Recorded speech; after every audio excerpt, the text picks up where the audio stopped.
Speaker, I rise to second this motion for the adoption of the fourth report of the Committee on Appointment on the approval hearings of nominees for appointment as Cabinet Secretaries, Mr. Speaker.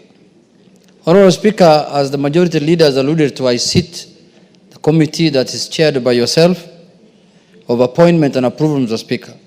And Mr. Speaker, through that, I interacted with the nominees, Mr. Speaker, the three cabinet nominees, secretary nominees, Mr. Speaker. And Mr. Speaker, I came to realize that people who go through elective positions, Mr. Speaker, people who are elected by the people of Kenya as MCAs, as members of parliament, as governors, Mr. Speaker, those are people who are really tried and tested. And those are people who really can show leadership when it is required, Mr. Speaker, compared to people who have not held elective positions, Mr. Speaker. And I'm not trying to say that because I've been elected several times. Mr. Speaker, these three nominees have shown immense knowledge. They have shown immense knowledge and experience, Mr. Speaker, in terms of handling public affairs. And why that happened is because some of them ran or managed some of the largest counties in the country, Mr. Speaker. Honorable Ngunyi was the governor of Nakuru. And Nakuru, Mr. Speaker, is one of the largest counties in the country, even in terms of population. That has given that man a lot of experience from what I saw when he appeared before the committee. Honorable Kabogo also, Mr. Speaker, has managed one of the largest counties. And as you can see, a member here, the majority leader, has testified that he has done a good job when he was the governor of that county. Mr. Speaker, that has given them a lot of experience. And the other nominee has been a cabinet secretary. He has been the senator of Nyeri. He has been a cabinet secretary at a very difficult time when this country had a pandemic, the coronavirus, Mr. Speaker, and he handled it very well. And the country saved, through that, a lot of lives were saved, Mr. Speaker. So, Mr. Speaker, that public service has impacted a lot of knowledge and experience on these three gentlemen, Mr. Speaker. I don't think they could have been better people to serve in these ministries than those people, Mr. Speaker. Mr. Speaker, you see, public service, Mr. Speaker, is a calling, and I've said that many times. And you should be able to do it so long as you've been given an opportunity, majority leader.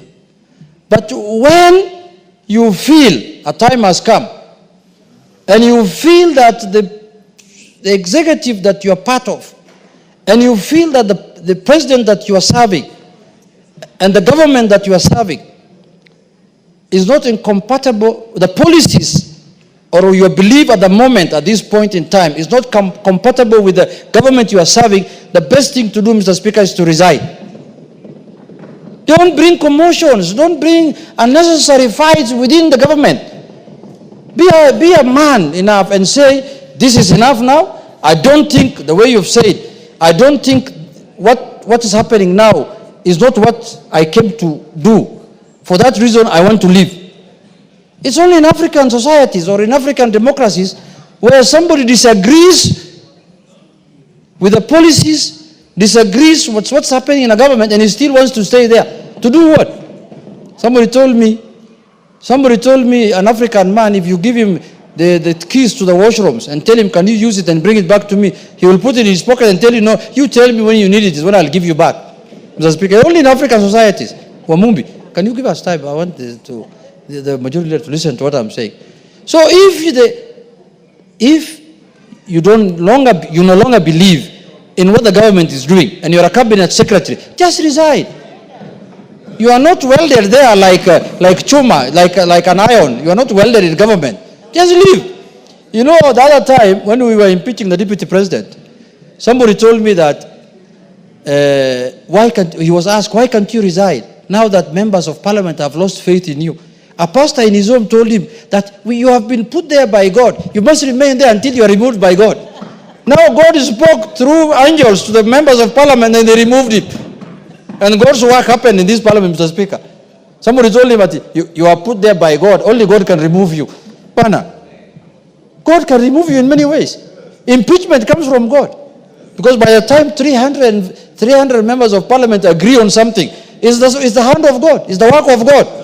It's the voice of God. So, Mr. Speaker, if you don't wait for God to come to your house to talk to you, if you think you cannot serve the government anymore, go do farming. Go do other things, Mr. Speaker. Or become something else. Become a professional. If you're a lawyer, go and open a law firm and serve the country that sphere, Mr. Speaker. Because you cannot be a cabinet secretary who is issuing contrary views to what your government is saying. It's immoral, actually. The other day I saw a good friend of mine, whom I learned a lot of things under him, who was sitting on the chair where Mr. Speaker is sitting. Mr. Speaker, and I learned everything I'm doing in this house under his, Mr. Speaker, under his supervision. And that's not what he taught me when he was a speaker. He told me, Junet, if you are tired of something, leave. But now the same person is now accusing the same people he's serving of many things, and he wants to remain there and stay there, Mr. Speaker. It only happens in Africa. It cannot happen. And targeting communities, targeting people of certain, community, Mr. Speaker. Mr. Speaker, is very unfair. And I am a leader now in this country. Because I'm a minority leader. That's a constitutional office under Article 108. If my son is arrested by police, I should also tell the country why my son was arrested. I can't just say my son was arrested by so and so. Give the reasons why he was arrested. And then why do you wait for 7 months so that you tell Kenyans why your son was arrested? Why don't you tell them the day he was released that my son was arrested, and then you drop names. You say I went to the president and the president told me that I called so and so. My friend, where is this secrecy of oath? It's called what? Oath of secrecy. Why can't you discuss things at that level with the people who are concerned? Now, if you have the opportunity to go and see the president, to go and see people who are high offices, Kenyans who cannot access those places, how are they going to be served? What kind of, as a leader, what kind of trend are you setting? That anybody who wants to get help must go there. We cannot run, a country cannot be run like that, Mr. Speaker. So, Mr. Speaker, I hope these cabinet secretaries who are being approved in this house today will not behave in the same manner. Because when that becomes now the modus operandi, Mr. Speaker, we will not have a cabinet. We don't need to waste our time in this house approving people who are going to defy the same government they want to go and serve.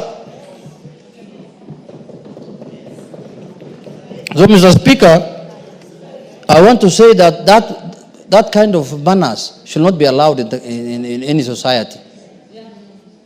Because you must be somebody who stands for something. If you strongly feel that what's happening is wrong, leave. People in mature democracies, they live even over something smaller than this. So, Mr. Speaker, coming back to the point, is that I want to say these 3 gentlemen, Mr. Speaker, whom we are approving today, are not also going to represent certain regions. Cabinet secretaries are appointed to serve the Republic of Kenya. Every Kenyan, Mr. Speaker, deserves their service, Mr. Speaker. If you are going to behave like the way people we have impeached, and then start talking about, you come to my constituency and you bring me salam from your home, I will just chase you away. Mr. Speaker, dismissal of cabinet secretaries is not only the prerogative of the president. This house has constitutional mandate also to dismiss cabinet secretaries, the way we are approving them. So if you behave in a very tribalistic manner, you behave in an awkward manner, then nothing stops us from filing an impeachment motion and removing you from office, Mr. Speaker. Mr. Speaker, if you believed the people you are saying abducted your son, and the Kenyans, and you took 7 months, Mr. Speaker, to tell Kenyans what happened, who will believe you now? Because, 7 months is a long period of time. I'm sorry to say, I called a police officer, and under the privilege of the house. I was told people are arrested over many things. You can be arrested because you are dealing in drugs, you are dealing in money laundering. You can be arrested in many things. Arresting is not abduction. We have to condemn abduction, but we cannot condemn arresting. Yeah, police officers are paid. They earn salaries so that they can arrest people. That's their work. If I break the law today, they will arrest me. But we must condemn abduction, but we cannot condemn arrest. Arrests are legal. They are legal in our laws for a policeman to arrest me and to arrest anybody else. Mr. Speaker, so I want to emphasize on the issue that cabinet secretaries must serve all Kenyans. If you want to serve your village, go and become an MCA. Don't become a minister or a chief. Like the way I see now, there's a senior chief now who is meeting people in Wamunyoro. Every day they are meeting there. You are now just local chief there, just meeting people there. You expect me to travel all the way from Nairobi to go and meet somebody in that village? What is the name of that village? Wamunyoro. I can't go, Mr. Speaker. So if you want to be like that, just go to your village. But if you want to serve Kenyans, if your desire is to serve Kenyans as a cabinet secretary, then serve all Kenyans, irrespective of their region, irrespective of their community, irrespective of their service, of religion. Yes, member for Madira. Junet, do you want to be informed? Yes. Yes. Thank you, Mr. Speaker. Especially from somebody from Wamunyoro village, Mr. Yes. Speaker. I want to inform Honorable Junet that Wamunyoro is a very good village in Madera constituency. And in that village there is a chief who is a very good man who serves people, all the people in dignity. It is only one man, disgruntled, who is meeting people with long beards who don't know where they are going. So let's not discuss Wamunyoro. Wamunyoro is a good village. It's only one man who don't know where he is going or where he is coming from, who is disgruntled and he doesn't know where he is going or coming from. Thank you, Mr. Speaker. Mr. Speaker, I want to thank the Member of Parliament for Madeira for informing me that Wamunyoro is a very good place. You know, I have not visited Wamunyoro yet. I need to pay a courtesy call to him so that I can see how good Wamunyoro is, Mr. Speaker. But Mr. Speaker, why am I using Wamunyoro as an example? Mr. Speaker, I cannot travel from a place called Migori in Wothorumo or Wothogik all the way to Wamunyoro so that I can get government services. I must get government services nationally. The minister must come to my place in Gorjope so that he can serve me in Gorjope, not me to go to Wamunyoro, Mr. Speaker. That is why we retired someone to Wamunyoro. And I'm sending a warning to the cabinet secretaries that if you take the behavior of Wamunyoro, if you want to serve only Wamunyoro people, we will sack you. We will impeach you. You must serve all Kenyans. And if you want to serve only your local people, become an MCA. That's where local people, the ward where people are served, Mr. Speaker. Because, Mr. Speaker, there are people who think they have become cabinet secretary to serve their region, or to serve their community, or to serve their tribesmen. No. Cabinet secretary is a national position. If you want to remain as a CS, you must remain national, Mr. Speaker. And I know these three whom we are approving today, they are experienced. These are people, these are national leaders who have served all kinds of Kenyans, because you know Nakuru, almost every community of this country lives in Nakuru.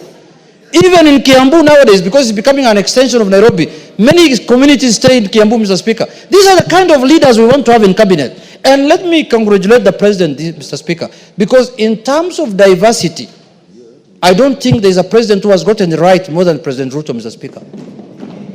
Very few communities now are not on the table of the cabinet, Mr. Speaker. All communities are almost there, Mr. Speaker. Anywhere, any county of almost has a representative now in the cabinet or in the executive for that matter. That is the kind of country we want to build. That is why ODM has sent experts to the broad-based. And we have more experts to send, Mr. Speaker.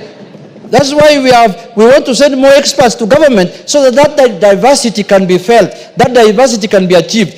But the ones who want to retire to their village in Kanyambora. Those ones should let Kenyans do other things, Mr. Speaker. If you want to become the chief of Kanyambora, just go and become the chief of Kanyambora. Don't bring issues here. Oh, so-and-so abducted my son, so-and-so did... No. Just go and... That will be another Manyora center. Just go to Kanyambora center and stay there, Mr. Speaker. With those few remarks, Mr. Speaker, I support. Order, take your seat, Owen. Honorable members are now